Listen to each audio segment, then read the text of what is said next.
Have you ever felt that moment when the noise of the world falls away, leaving only the faint echo of your own breath, like standing at the edge of a vast winter lake, its frozen surface hiding the restless currents beneath? What if that silence you hear is not emptiness, but a hidden voice, waiting to speak, a voice untouched by the demands and hungers of others, a voice that has been patient far too long? Carl Jung once warned us, the most terrifying thing is to accept oneself completely. Yet, before we can even consider this, we are conditioned to accept everyone else first. Before we begin, take a moment to like and subscribe. The more you engage and stay with the content, the more YouTube shares these timeless insights with others. By doing so, you're not only helping this channel grow, but also spreading Carl Jung's transformative wisdom to those seeking meaning and inner truth. Let's dive into the depth of the psyche together. Have you mistaken your constant availability for love? Perhaps you gave your time like water poured into an unending basin, your energy like oil burning on a foreign altar, your soul consumed like dry wood in the urgency of another's fire. You did it with grace, believing it made you good, useful, worthy. But who first taught you that love must be purchased with your own self-erasure? We are trained to accept the pain, the chaos, the needs of others before our own. In the name of empathy, we exile ourselves from our own being. Availability becomes a performance reactive, compulsive, a readiness to answer every call and soothe every discomfort, no matter the cost. Presence, by contrast, is sovereign. It is the quiet strength of energy no longer bleeding through unseen wounds. The return to presence begins the moment you withdraw. You stop leaping to prove loyalty or value. You let others face the consequences of their disconnection. You wake to your own breath before the alarms of obligation. This is not cruelty. This is maturity.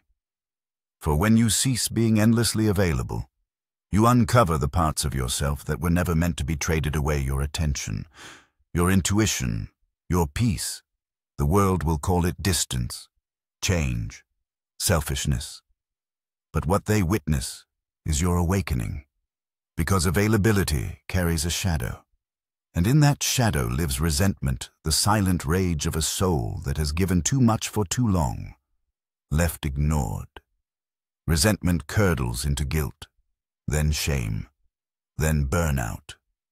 Jung called this the cry of the unlived life, the soul's demand to become whole. And wholeness is impossible when your energy is scattered among the expectations of others. To be whole, you must gather yourself, breath by breath.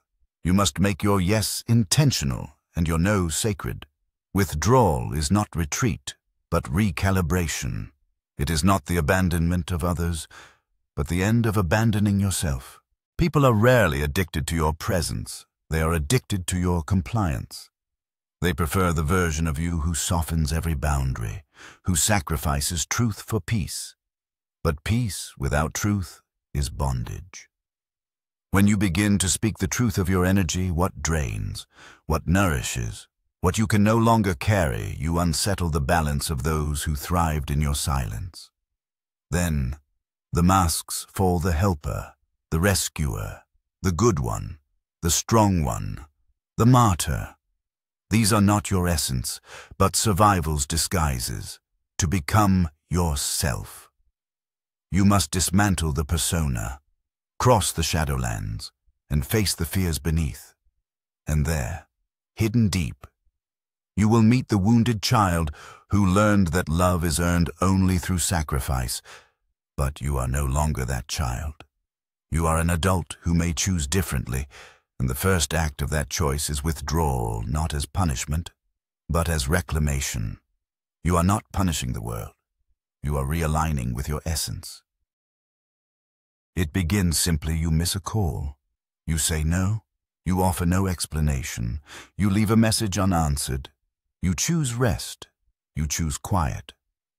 If you have heard the cry of the unlived life within you, comment with the number 7 below the number of completion. the symbol of the journey inward. You sit in your own presence and feel the discomfort rise, and you don't run from it. Because that discomfort is not proof that you're doing something wrong. It's proof that you're no longer anesthetizing yourself with overcommitment. It's proof that your nervous system is learning that safety does not require submission, that being loved does not require your constant availability. And slowly, almost imperceptibly, something changes. You begin to hear your own thoughts again. You begin to feel the rhythm of your own energy. You begin to notice that life is not a series of demands, but an invitation. One you can accept or decline from a place of sovereignty. This is not easy. It requires courage. It requires unlearning decades of conditioning. It requires facing the voices in your head that say you're being mean, distant, difficult. But these voices are echoes, not truth. They are remnants of the survival strategies you no longer need. And as you face them, not with aggression but with compassion, they begin to dissolve. Because the self, the true self, is not born in availability. It is born in solitude, in silence, in sovereignty. It is born when you finally choose to sit with yourself, not to fix, not to improve, not to achieve, but simply to be. And in that being, you remember what was forgotten, that your value does not lie in your usefulness.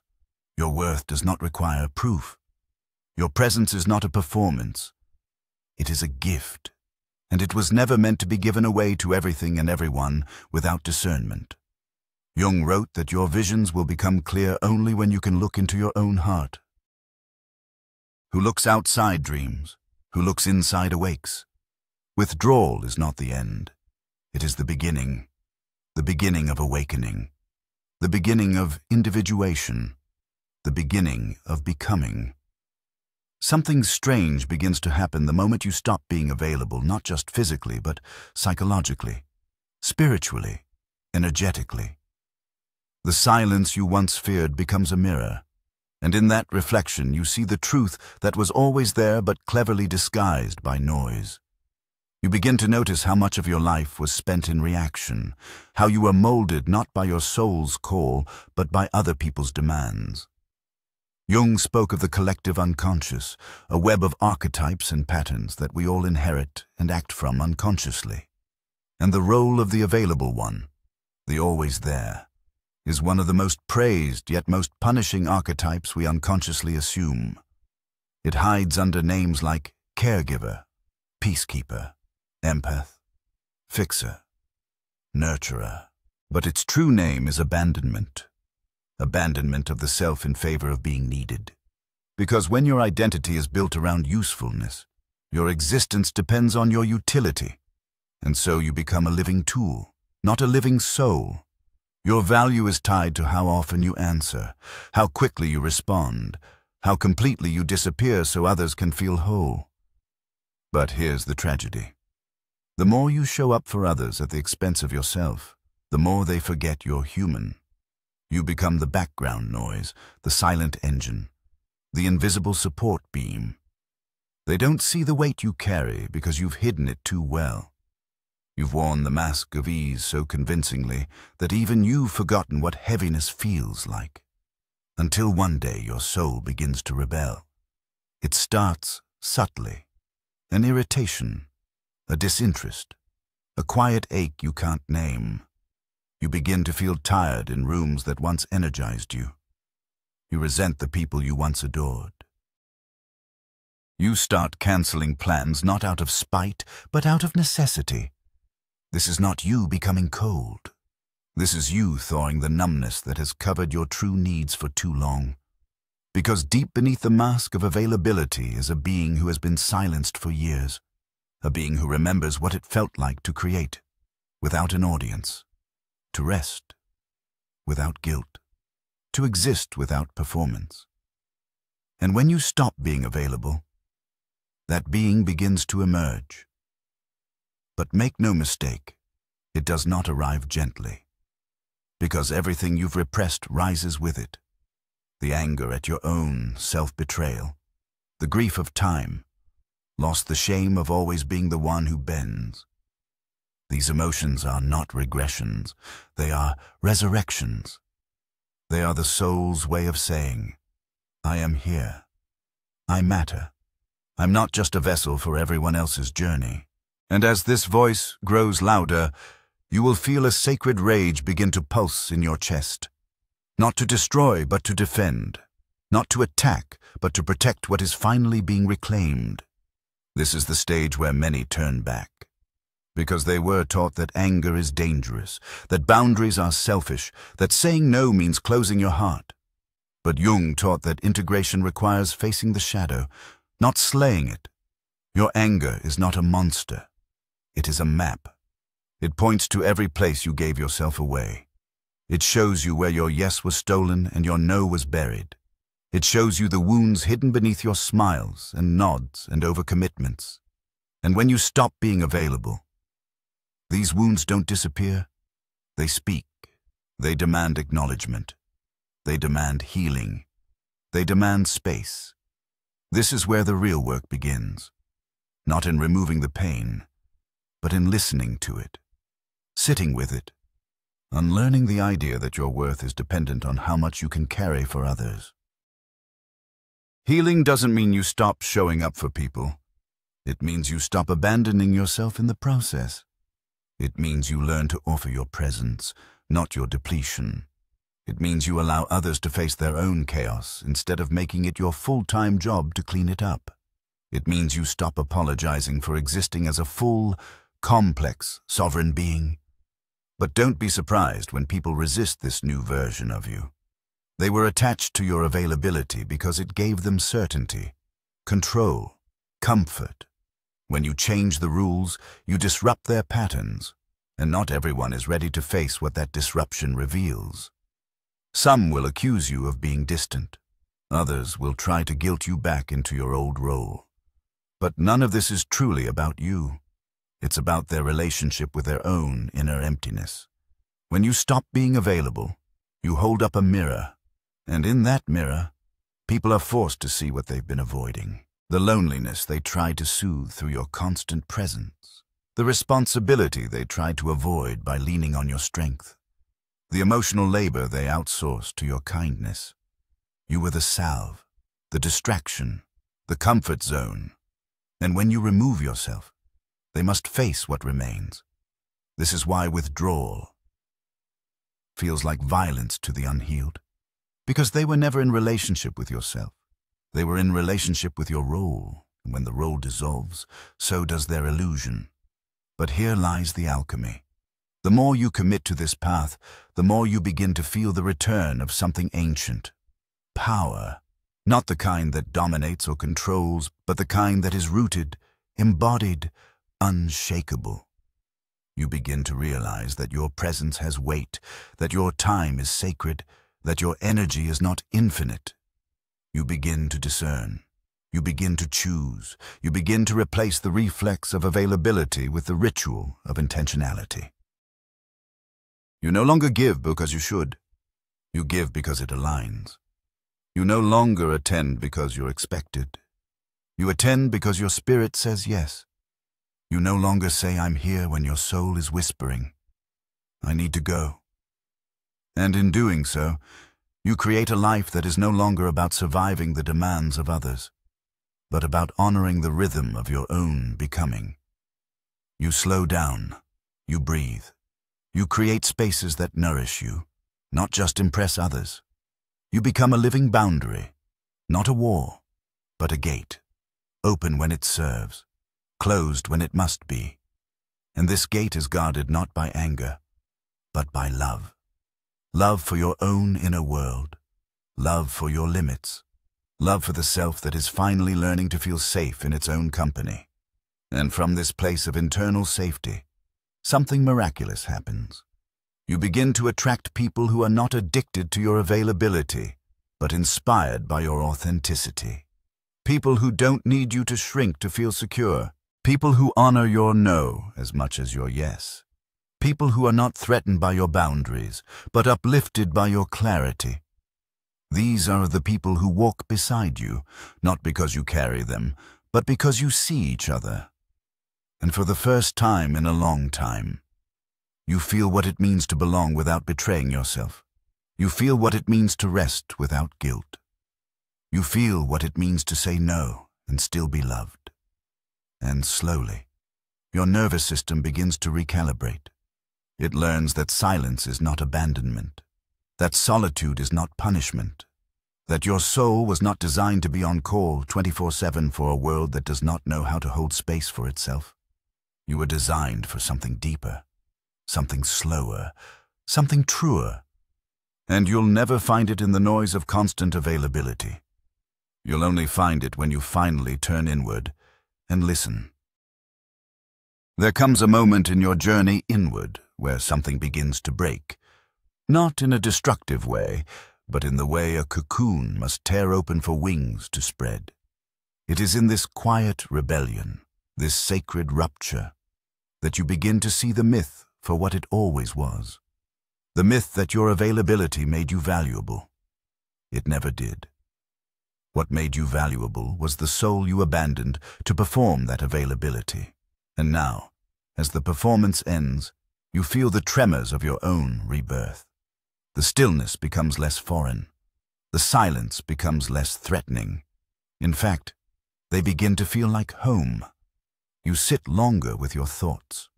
You don't rush to explain yourself.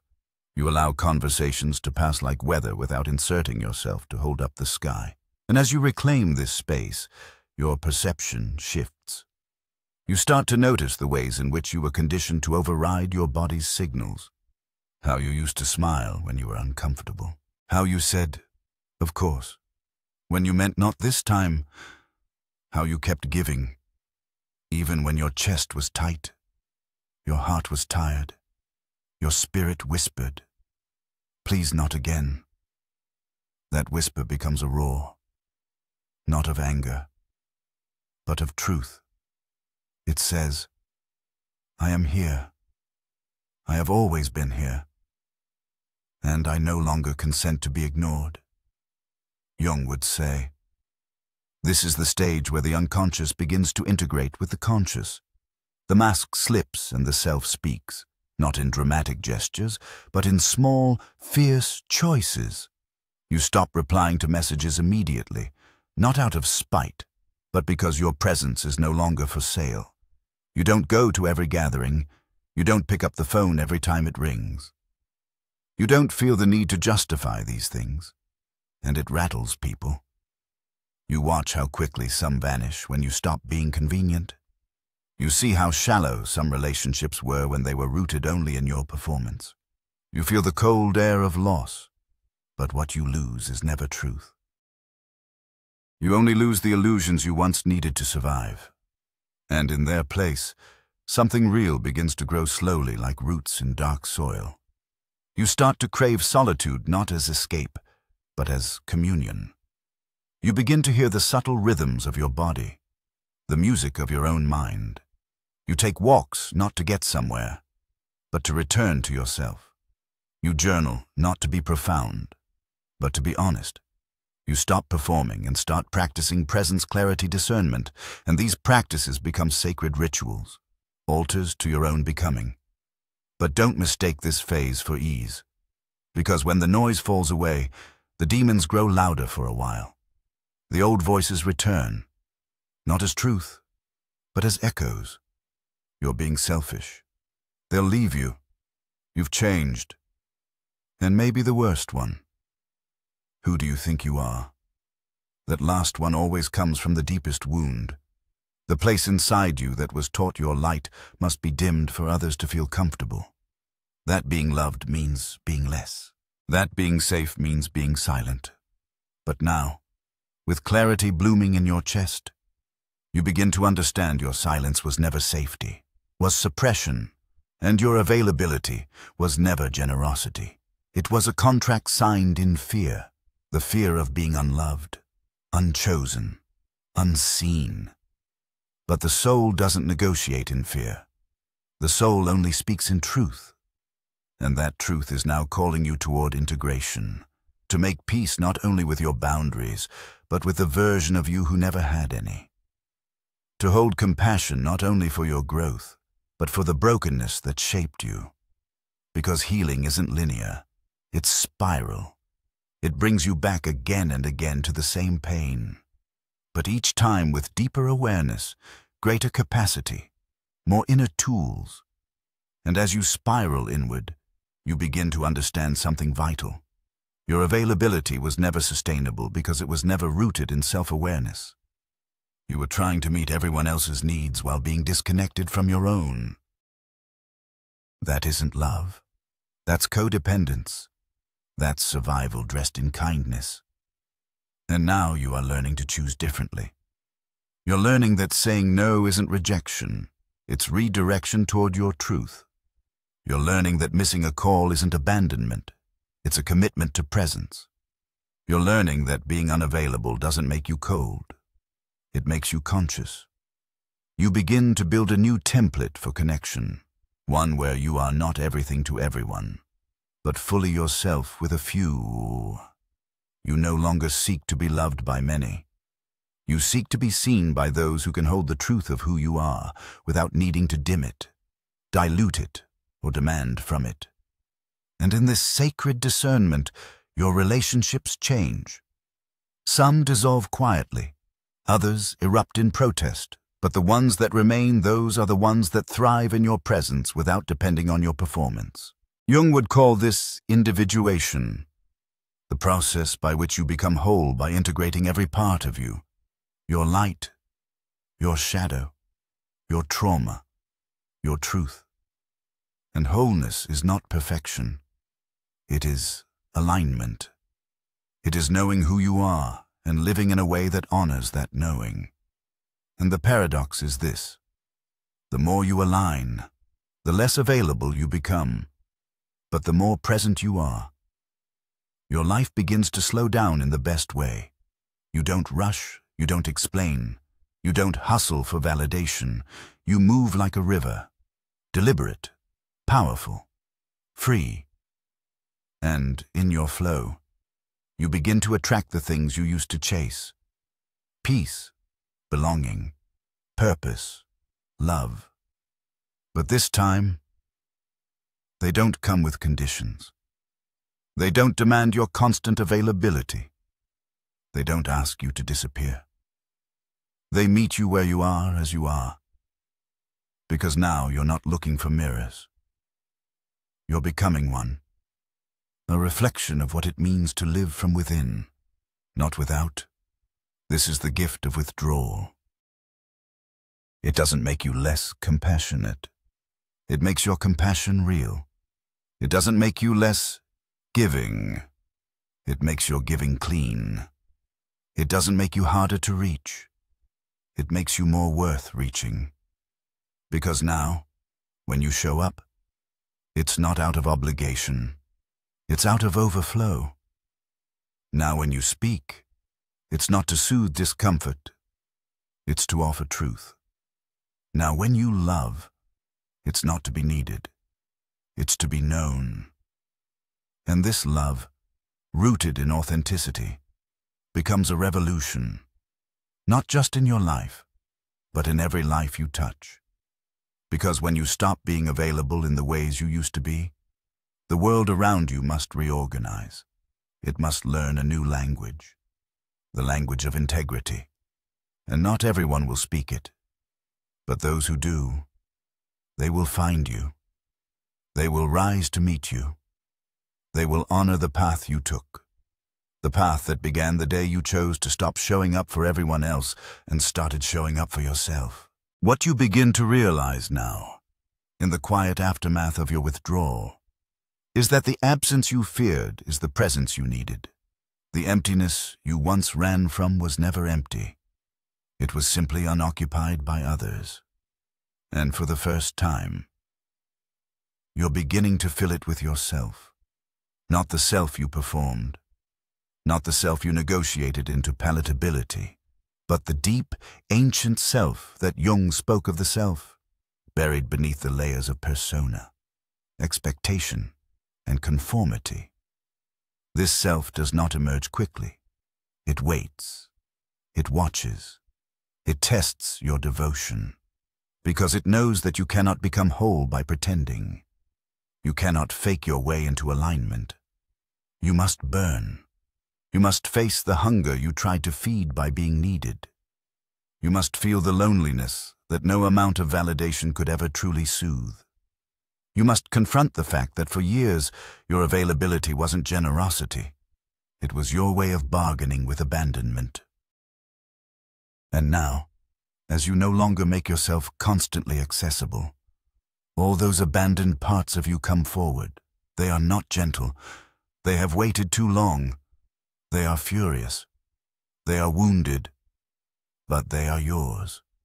And they are the key to everything.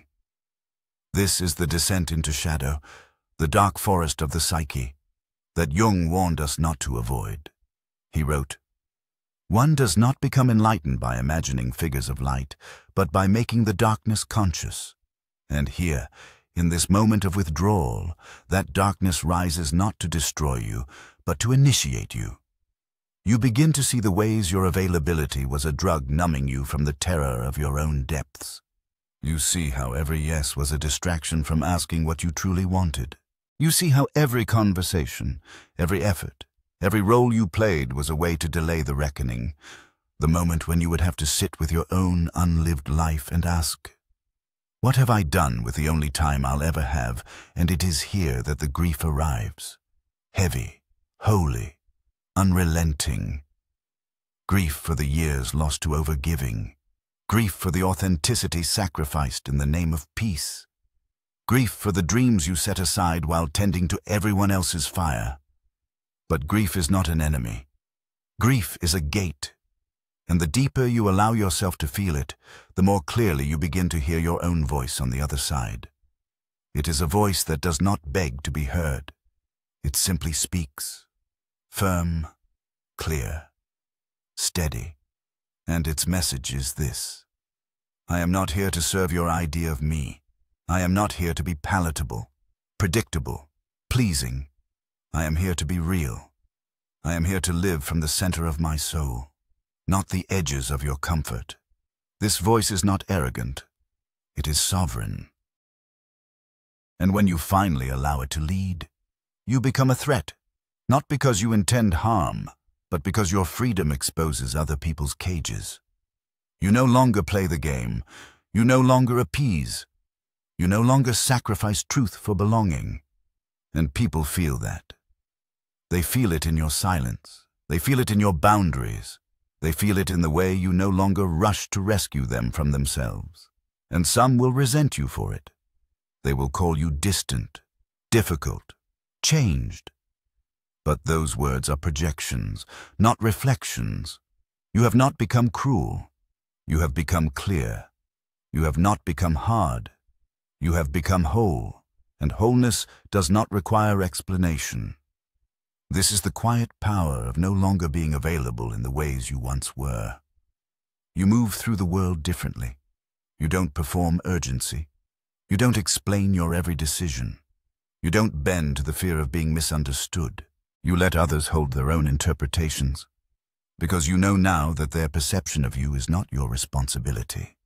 Their disappointment is not your burden. Their chaos is not your calling. And in that space, in that refusal to be consumed, something unexpected happens.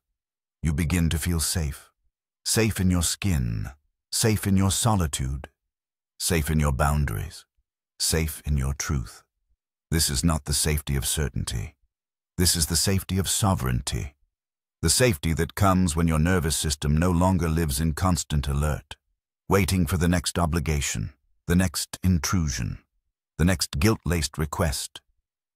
Your body softens. Your breath deepens. Your intuition sharpens.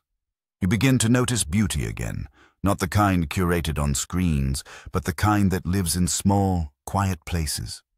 Sunlight through curtains, the stillness of early morning, the sensation of saying no without shame, the wonder of being alone and feeling whole. Jung knew that transformation does not happen in the light, It happens in the in-between, the liminal, the thresholds of becoming, and that's where you are now. No longer who you were, not yet who you are becoming. You are in the sacred middle, the space where the ego dissolves and the self begins to lead. This space is uncomfortable. It is disorienting. It is lonely. But it is also holy, because here, every choice you make begins to align with truth, not habit, not programming, not fear. Truth. You choose your rest without needing to earn it. You choose your pace without needing to match someone else's. You choose your path without waiting for consensus. And in doing so, you begin to reclaim the most essential gift, your time. Because time is not just hours and minutes. Time is attention. Time is energy. Time is life. And when you stop giving it away indiscriminately, it becomes sacred again. You no longer feel like life is happening to you. You realize you are the one happening to life. And that realization changes everything. Because once you know that your life is your own, you can never unknow it. Once you taste the freedom of being unavailable for everything that misaligns with your soul, you cannot go back to being constantly accessible. You become protective not out of fear, but out of reverence. You protect your mornings. You protect your mental space. You protect your heart. Not with walls, but with wisdom.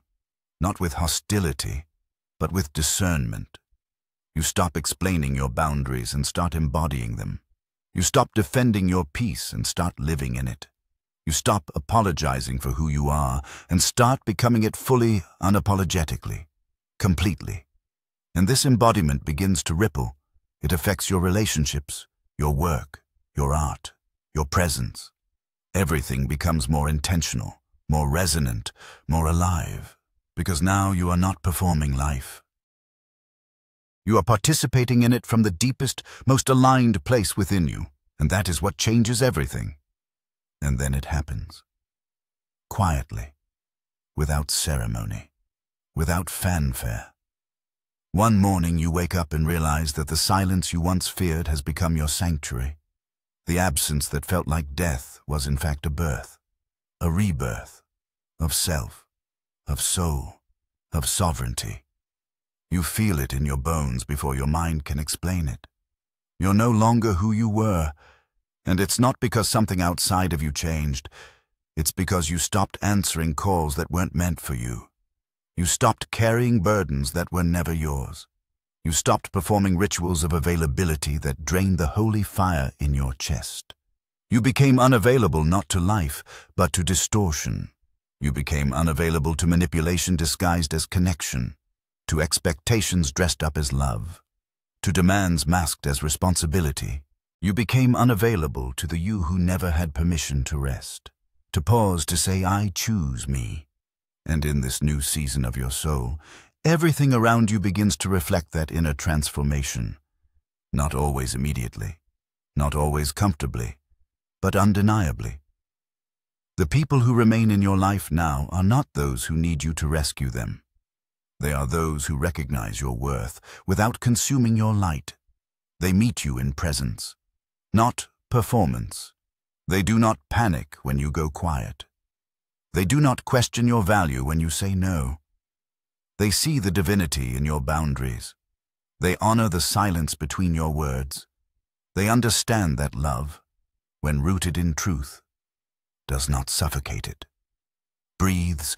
These relationships born from the ashes of your former self are not loud. They are not dramatic. They are not constant. They are sacred. And you, once a seeker of approval, become a vessel of authenticity. You no longer move from a place of proving. You move from a place of knowing. You no longer bend for connection. You expand in your truth and allow the right souls to meet you there. This is not superiority. This is not detachment. This is alignment. It is what happens when you stop being everything for everyone and start being everything you are meant to be for yourself. Jung would tell you now that individuation has taken root. Not a destination, but a living process, a daily practice, a devotion to the self that requires everything and gives back tenfold in clarity, presence, and meaning. You are not perfect. You are not always understood, but you are whole, and that wholeness is not a state of being. It is a path, a commitment, a promise you keep with yourself every time you refuse to abandon your center for the comfort of someone else's expectations.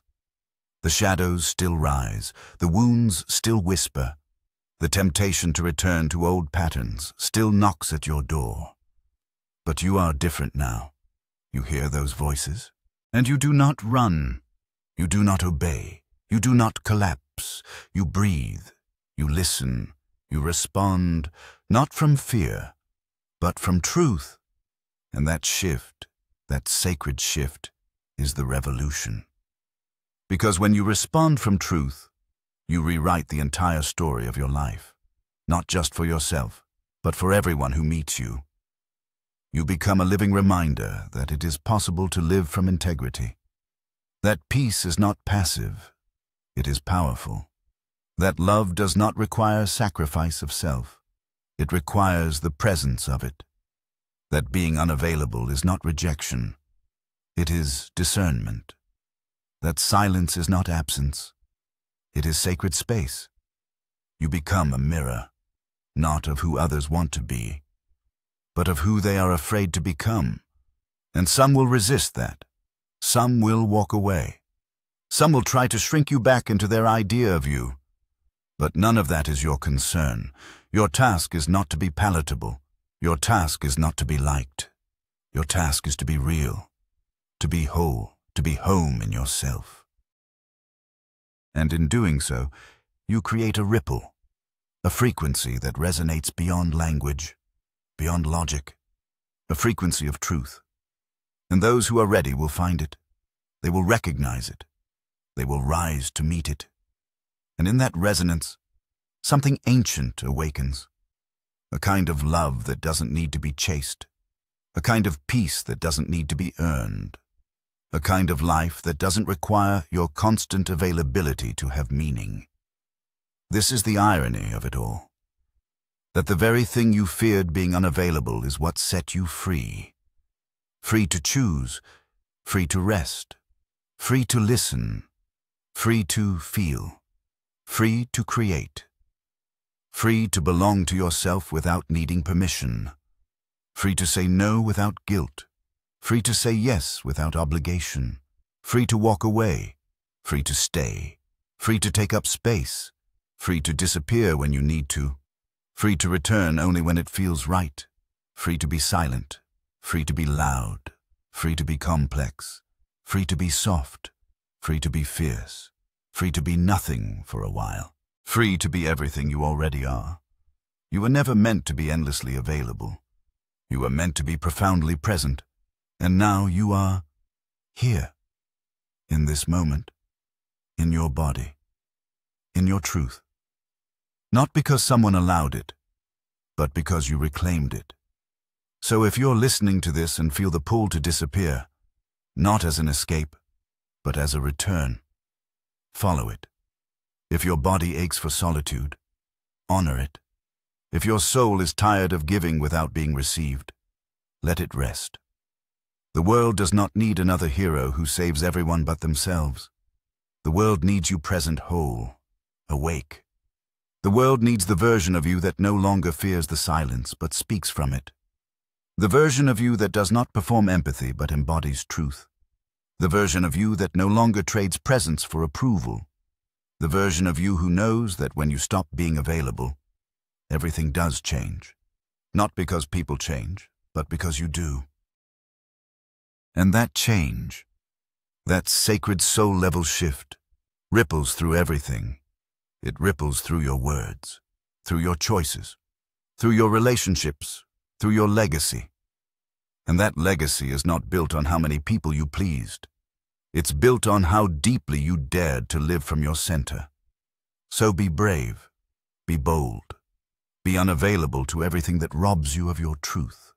Be wildly, unapologetically unavailable to the systems, the stories, the relationships, and the roles that demand your silence, and become radically available to yourself, to your truth, to your soul. Because that is where your life begins again, not in the noise, but in the stillness, not in being everything for everyone, but in being fully, finally, deeply you.